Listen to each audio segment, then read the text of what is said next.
Yes, it's being recorded. Okay.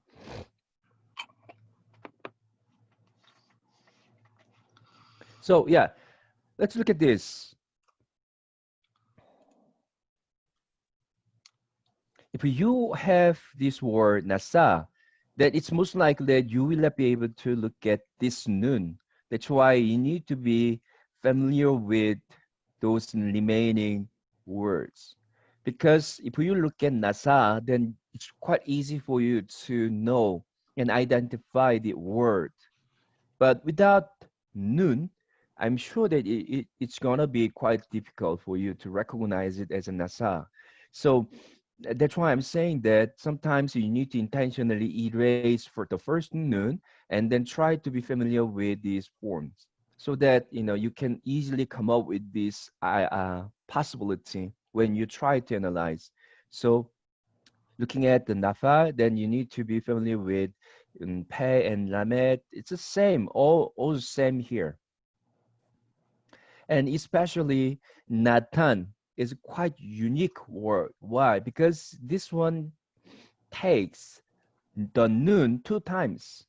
That means the first noon can be assimilated, and then the second noon can be assimilated. That's why if you look at the form of Nathan, especially Jews, in in in affix form and in prefix form, depending on you know whether or not it is followed by prefix pronoun, then you cannot see the noon in the beginning and the noon in the end because they will be assimilated. So you need to really pay a great deal of attention to those words. That's it. That's it. So you need to be familiar with the fact that the noon will be assimilated. Okay, then we are talking about this very briefly. Sometimes the preposition lamet and be can replace the definite direct object marker at. At has no meaning, but it indicates that what follows the word at is used as an object. Am I right? Then you need to understand that, oh, okay.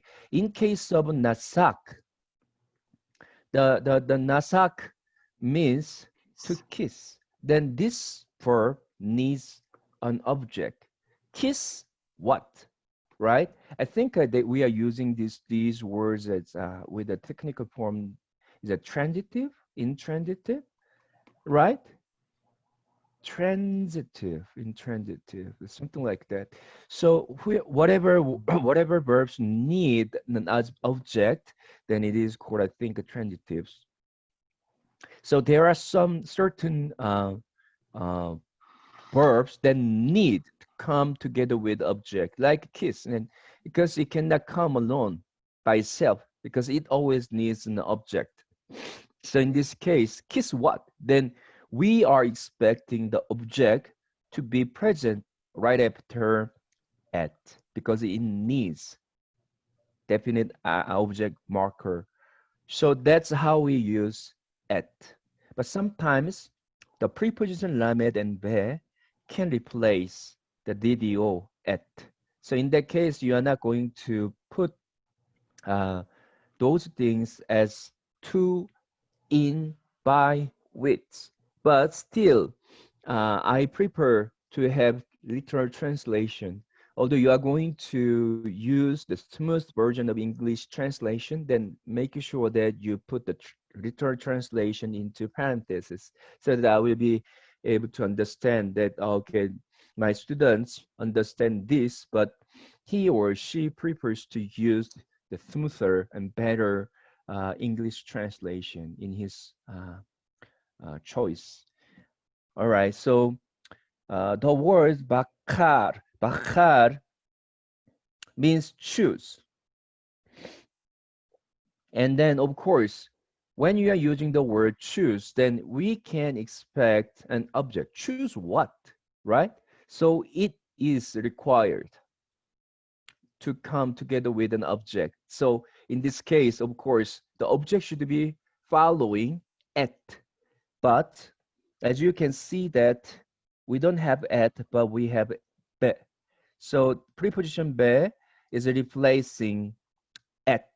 So it's possible. That's the point here. Okay. Let me move on.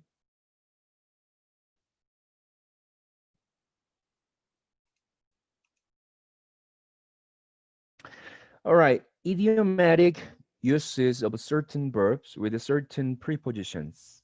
Sometimes a preposition will change the meaning of the verb it accompanies from what the verb usually means without the preposition. At times, different prepositions express different nuance. Sometimes they seem to be interchangeable. Okay, let's talk about kara as an example. What do you mean by kara? Kara means what? To call. That is a general meaning. But in fact, kara has several meanings. As you can see here, call, given name to, call up, call on to, read. So having those, as you can see that those meanings are not really, how can I say, related to each other. And sometimes you can see that one Hebrew verb has, totally different meanings, right? That have nothing to do with each meaning. Sometimes it is our expectation that if there are three meanings in a verb, then three meanings, although they are different slightly, but they should be related to the root. And in that sense, the meaning should be somehow there, the general meaning. But sometimes, well, it doesn't happen that way. So like kara, the call is quite different from reading, right? So in that case, we need to be aware of this variety of, the meaning. And sometimes the different meaning can be determined by a presence of prepositions. Okay, let's say when you have kara together with the preposition lamed, then it said, and God called. So it means to give a name to. Okay. So, and God called the light day. So what is our literal translation? Then, and Elohim is a real subject. So, and God called to light day. But our understanding is together with the Lamed and Kara, okay, it's just like an action of naming. All right. And what about Kara and together with Be? Actually, Sefer means book, and then Torah means what? Torah. So this is a Torah. Torah. The law, the Law. law. Yeah. Torah means the law, and then Torah is Torah. Okay, so that's why we call the books of the law Torah. So Torah here. So we can see the construct chain. Okay, so that's why it is. What is it? It doesn't. I mean, the construct chain means the book of the Torah. So the meaning of this construct chain is not really important, but we need to understand that when the verb kara is used together with the be, the preposition be, then the meanings is to read. So, and he read the book of Torah of God. So now we can understand, and I think this is important. Let me draw your attention to here. So as you can see that the construct chain is quite long. And that's why we have this tab ending. Are you following me? Because Torah is supposed to be Torah, but why is that we have tat, at ending? Then it's a specific breach, right? Connecting the following word to the preceding word. So this special breach was used to form a special what is it uh, construction. So we call it construct chain. So this one modify this and this one modifies this. So the final translation is the book of the Torah of God. Now look at this.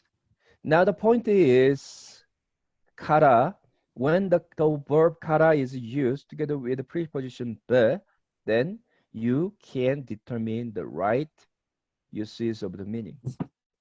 Okay, the thing is, right, sometimes, having different kinds of meaning, the Hebrew verb can be determined by what? Certain types of preposition. That's it. But somehow I think you can easily recognize the meaning. By the way, although I want you to use literal translation, if you have uh, learned something special like this, then you needed to use it as you are taught, right? What I'm saying is, I taught you kara and preposition be can be translated as to read. And if you choose to put the meaning of cold in something, then it's a bit tricky for me to recognize it as a right answer. So please pay attention to those uses. And what else? Oh, I forgot to mention this. Uh, Sometimes PS stem carries quite different meaning from Kai stem. Then if you are dealing with a sentence where the Hebrew verb is used in the PS stem with quite different meaning, then you are not supposed to use the meaning of the Kai stem. So make sure that you are using the proper stem's meaning. Then as a teacher, sometimes it's really hard for me to see whether or not my students really understand all the grammatical aspect. That's why we prepare and encourage you to use literal translation. Sometimes, it doesn't make sense in English, but we want to make sure that you are understanding, all those grammatical aspects. So that's just a simple reminder. Uh, Let me move on. Okay, idiomatic usage of a certain verb with a certain preposition. Example 2, shama. So shama can be used together with the preposition el, le, and be. But unlike the previous cases, in this case, all those prepositions le, el, and be can refer to the same meaning, to mean listen to. Okay, so you can think it, oh, I understand that el and le, they are prepositions meaning to. But what about be? Then you can say, oh, we are going to put in. But it is an idiomatic expression meaning listen to. So you need to remember this, okay? The figurative verb shamar can be used together with different types of prepositions like lamed, el, and even be, but they all mean listen to. Is that clear? Okay, Mhm. it's not difficult to understand. I think you need to know your assignment. Ah, I think was it given yesterday? All right, so then it's not uh, a matter of our consideration here. Page 7 to 9. It's in the Okay. mood Yeah, of. I'm done. I'm done today. Now it's 8:28, and I want to give you more than 30 minutes for your translation quiz. So that means as we are supposed to be ending by 9:20, then I need to finish before 8:50. So then we have about 20 minutes for review. So if you have any question, just I open it to you. Feel free to ask me the question, and I will do my best in answering all those questions. I believe you guys started studying and covering the previous lessons. What are the most difficult parts for you to understand and it's confusing parts? Anything that you wanna double check or clarify? Feel free to ask right now. Everything? I want to ask, like, the missing rules only happen with the previous form, right? It's not does not happen with the office and in the future. Do we? Excuse me.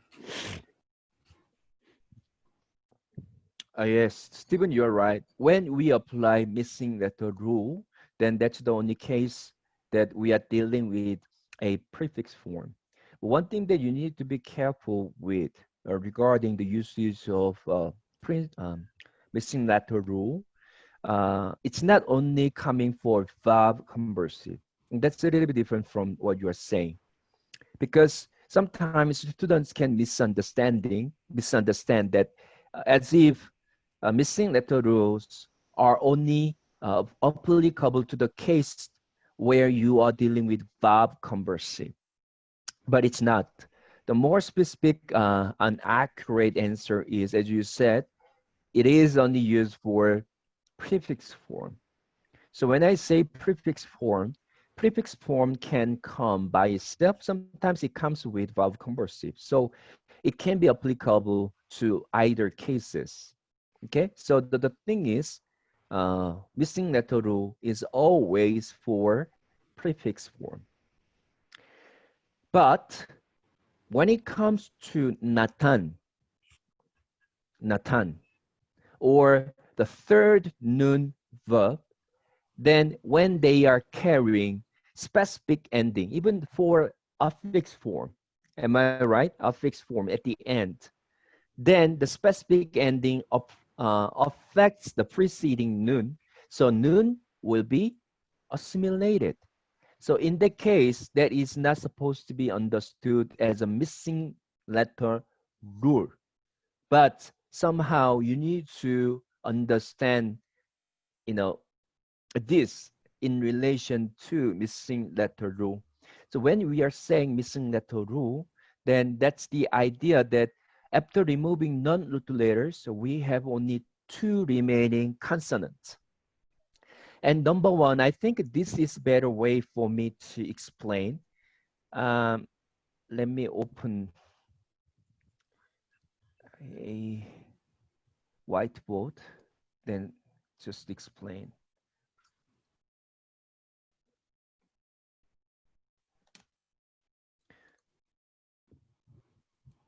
Where are you, whiteboard?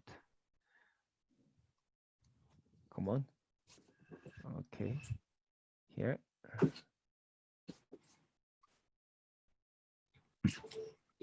Okay, look at this. I believe you can see the whiteboard that I'm showing you. All right. All right. After removing non-root letters, you have only two remaining consonants. Sometimes it may carry the prefix pronoun. So it's not always two. It could be coming with in a specific ending for prefix pronoun in a complement. What is it? To, F, Excuse me, sir. SZ. Yes. I'm sorry to disturb you, but I cannot see anything. What about others? Yeah, me. I can't see anything either except an arrow. Let me do it again. Thank you for letting me know. What about now? Yeah, I can see it. Yeah, we can see All now. right. All right. Thank you. Uh,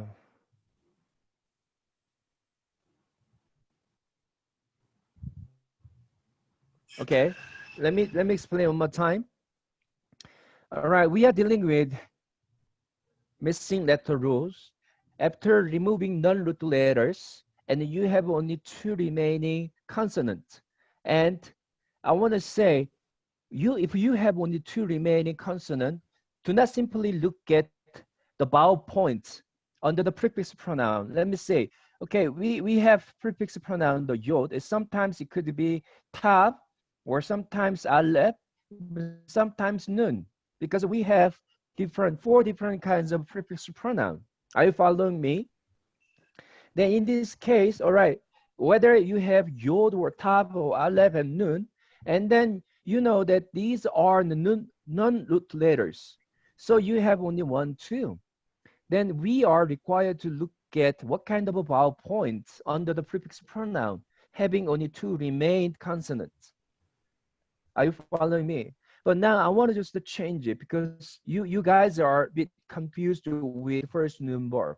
So, all right, number one, remove non-root letters. And then number two, if you have two remained consonants, the first thing that you need to do is not to look at the vowel point under the prefix noun, but you need to see whether or not you have dagesh in the following consonant, in the first consonant out of two. One more time, if you have only two remained consonants after removing non-root letters, and check whether or not you have the dagesh forte. Okay? If you have it, then just to put it as first noun verb. That is number one. I think that is the most accurate way for us to do it, so that we will not be confused. All right. So if you don't have the dagesh forte, then that's the time for you to check what kind of vowel point do we have under the prefix pronoun. Is that clear?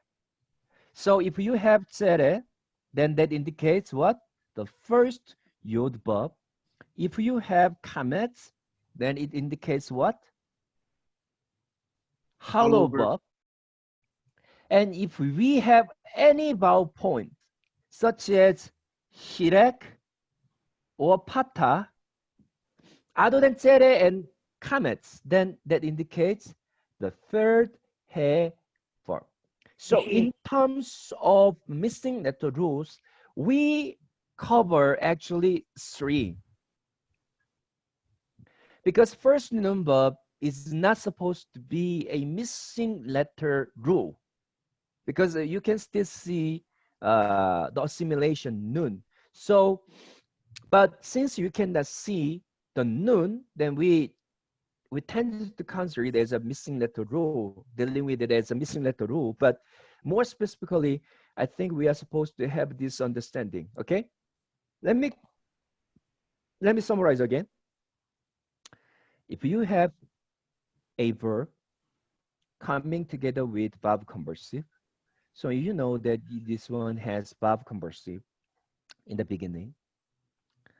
So you need to take them out because this is not root letter, and you know that this yod is prefix pronoun, so you take it out. And after removing those non-root letters, and could it be sometimes the hirek yod, because the hirek yod is the specific ending for 2FSG prefix form, right?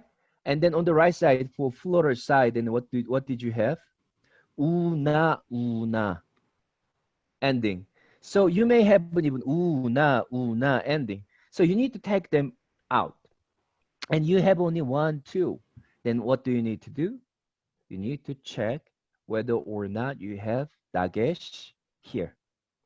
If you have dagesh, then what does it mean? That means the first number, and then it is missing from the beginning. If you don't have the dagesh, then that's the time for you to check what kind of vowel point you have. under the prefix pronoun. So depending on what kind of a vowel point you have, you will determine which verb is missing. These are the general summary. But what is more important about this rule is some exceptional cases. After learning the rules, there are some words that are all exceptional. What are they? Do you remember anything? First yod or like Yeah, yalek, yeah. What is it, Samson? What word? uh, it'll change to halak instead of yalak. I think it's like a first yod.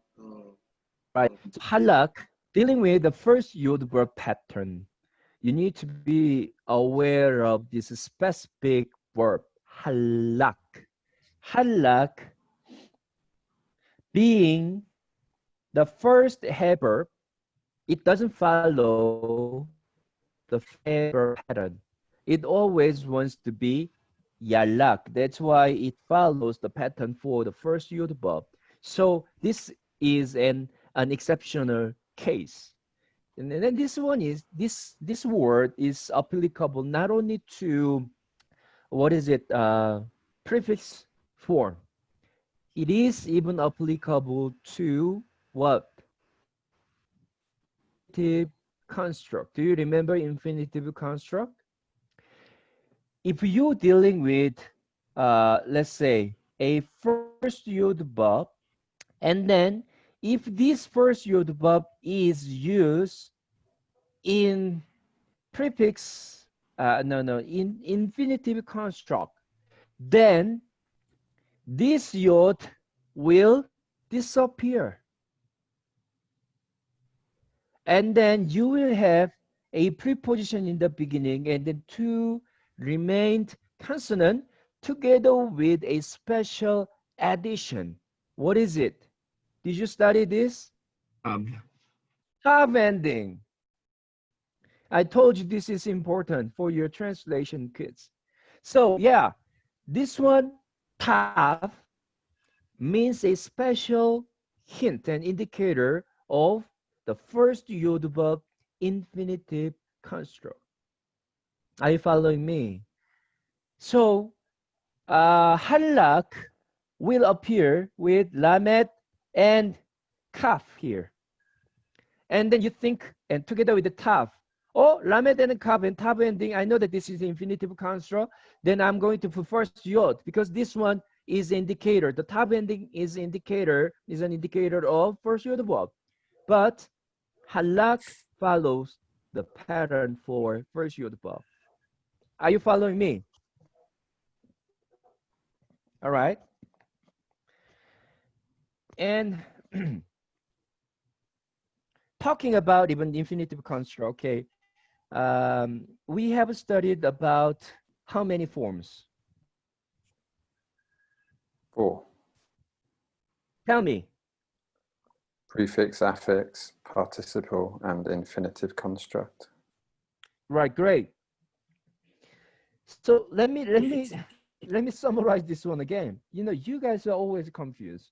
When it comes to stem, you need to choose either kal or pie. Am I right? When it comes to form, you need to choose at least one out of these four. Yes. Yes, blank. I have nothing. Yeah. What about now? Yes. Can you see It's that? blank. Yeah. Because Yes, sir. I didn't draw anything. Oh, I'm That's sorry.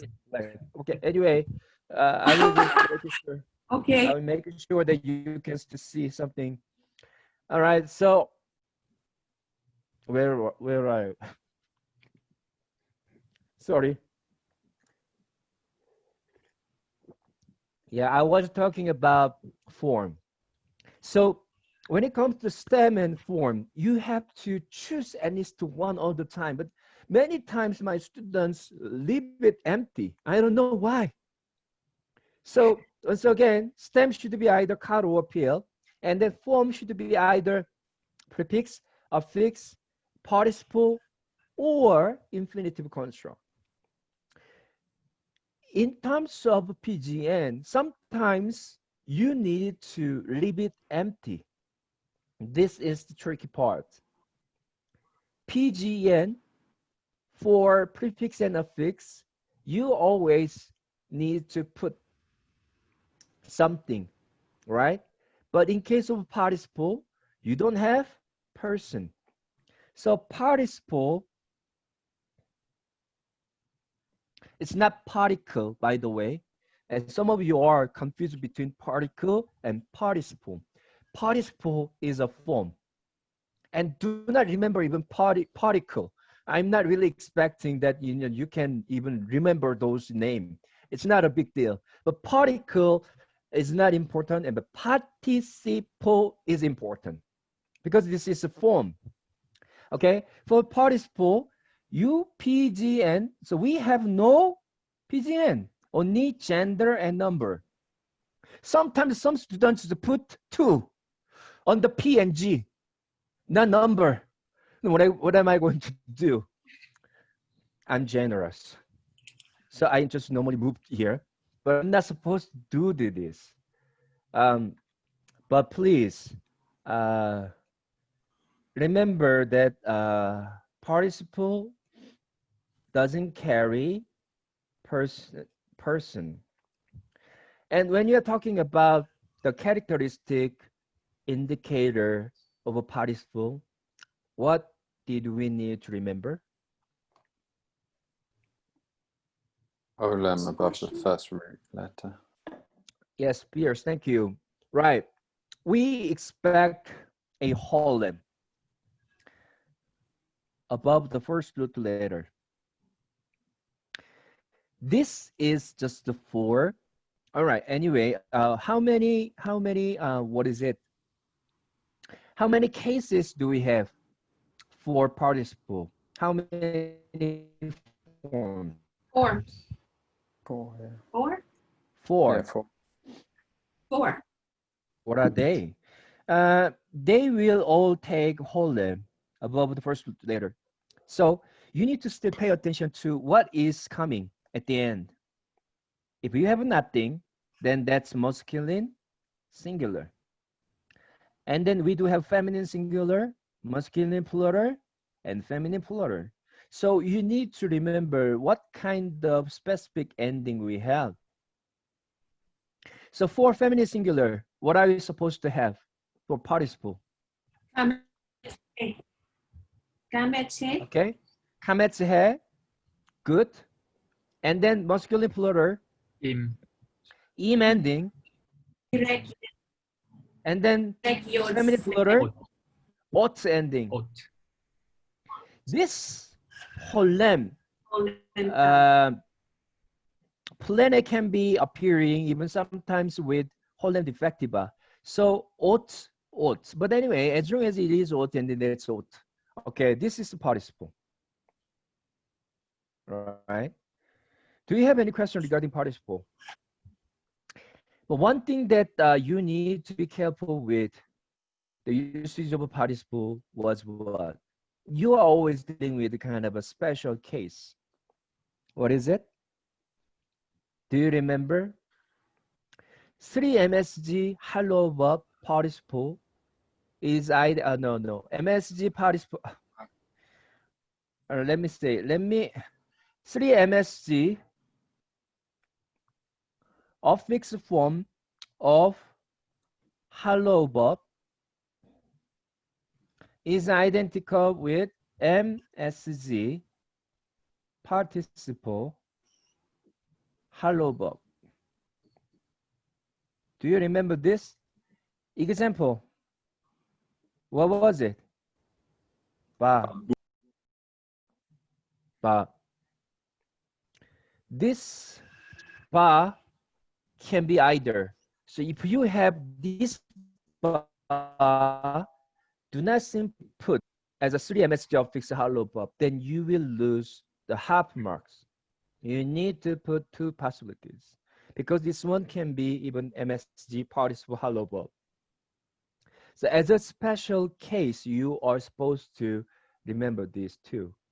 So see, I think this is quite important for you to do. Um, in Hebrew 1, when it comes to the materials that we need to cover, it's not quite a lot. So it's possible for you to take a review that way. But you need to start summarizing all the lessons so that you will have your own, you know, what is it, simplified version of lessons. What I'm expecting is, all right, learning missing letter rule, then you are not supposed to always go back to the specific lesson and then just to check all the PowerPoints there. No, just in the simplest way, then you just missing letter rule number 1, and then you put like simplified version like this.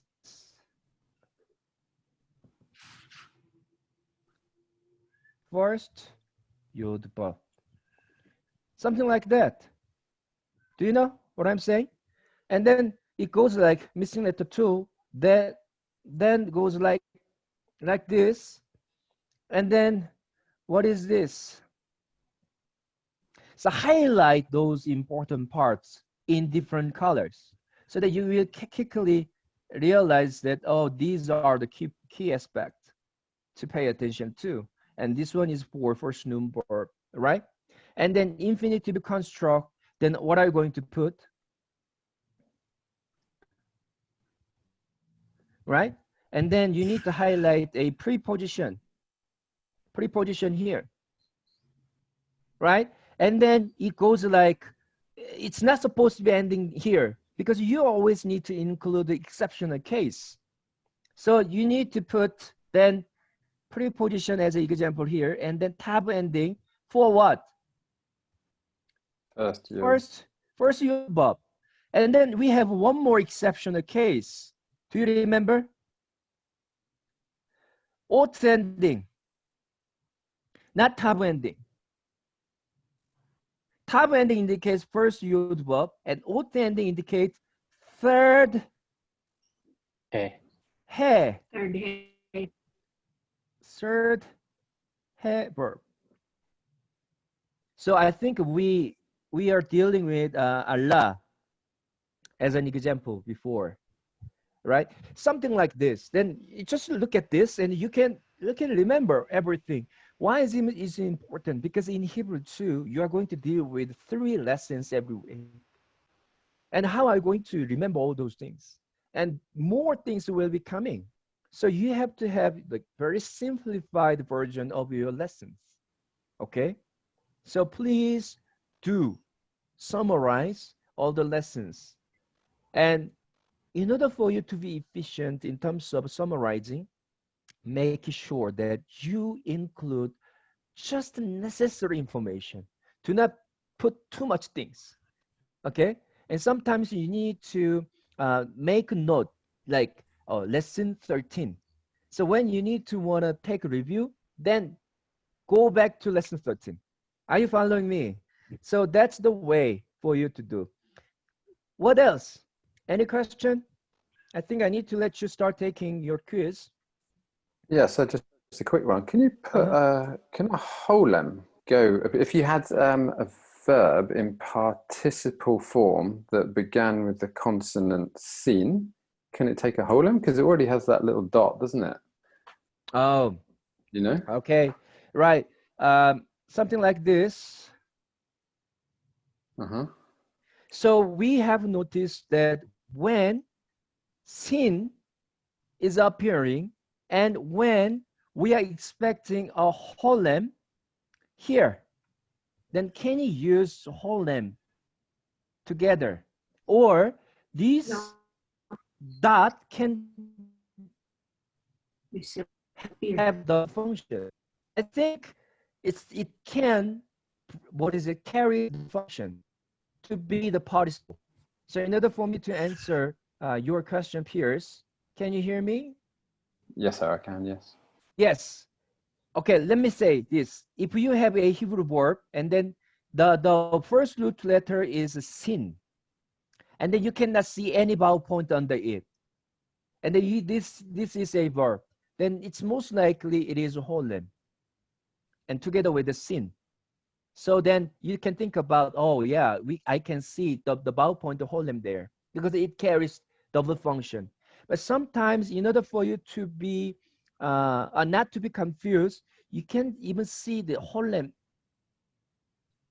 plane. So in that case, it's quite obvious. So what I'm trying to say is the holem participle can be either holem defectiva or holem plene. Both can work, but most of the time, holem defectiva is the typical form. But in terms of the first, the sin verb, I think it's possible that you may not be able to the holem, but only the dot for sin. But it has double function. Is that clear? Gotcha. Yes, thank you, sir. All right, thank you. Any more question? No? Seems like you are ready. All right, please clean up your table. I'm going to put the, okay.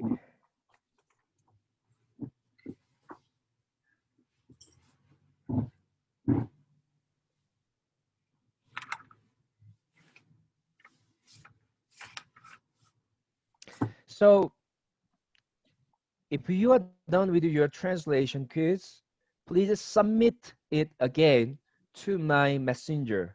And then if I give you my confirmation after you send, then you can leave the room. Is that clear? Okay. Yes, sir. Let me see. I need to.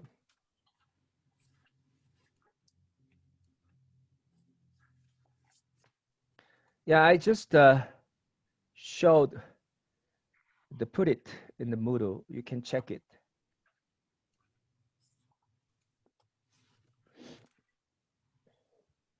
Let me know if you have it. Yes, we can see it, sir. Great.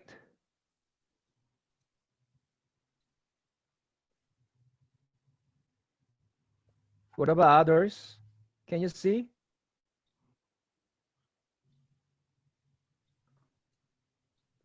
Oh, I found it. Good.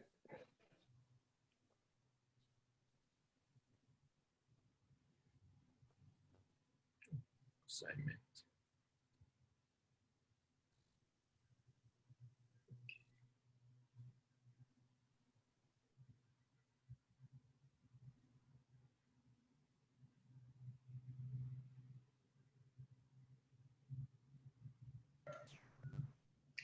Translation test 5?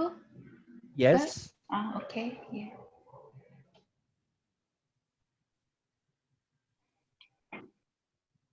Excuse me, sir. Yeah. I still cannot see it, sir. Can you just send me Romero, via messenger, sir? My net is slow.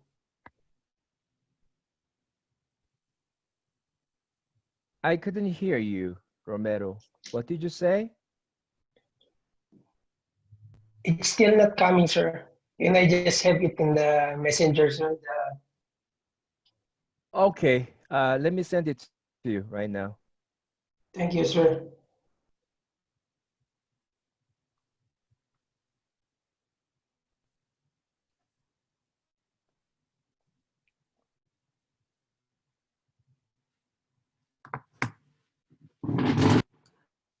Sir, just making sure I have the right one. It has Genesis 13:1 at the top, and number 2 is Genesis 41:57, right?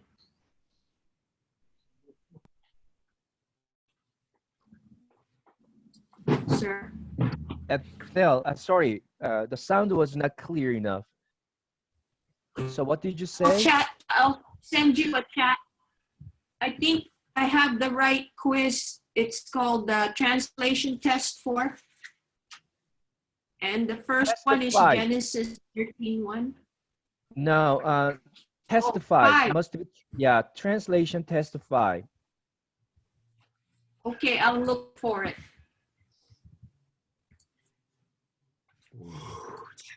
Okay.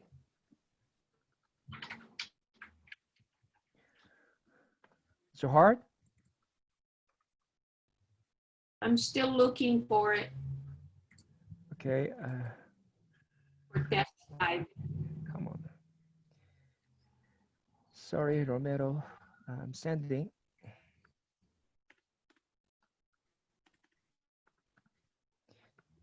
There it is. It's quite slow. I don't know why.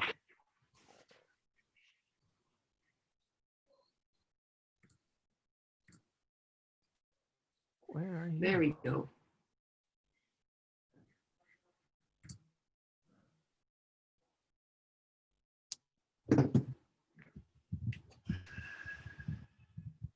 My internet is slow too.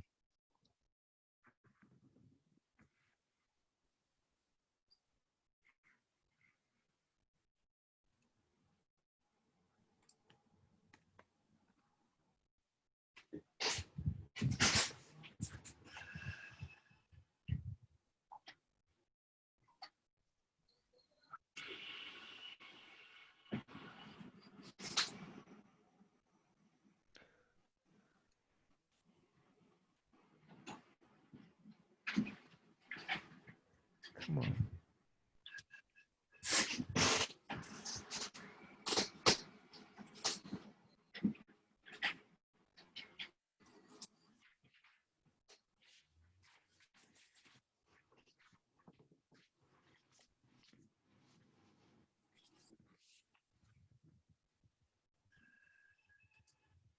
I sent it, Romero.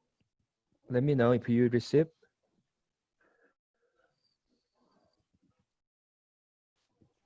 Got it, sir. Okay. Thank you, sir.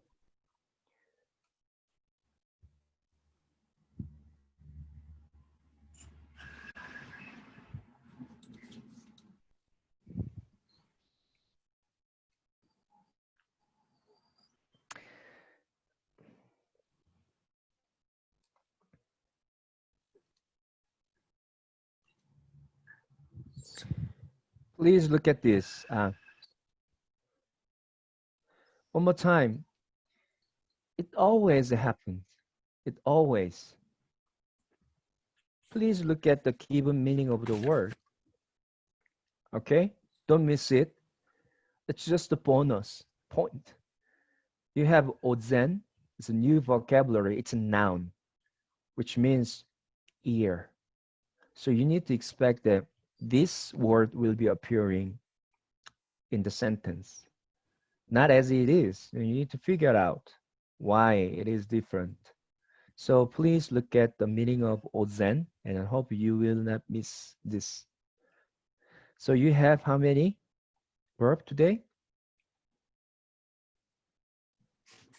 Okay, make sure you will not miss the verb.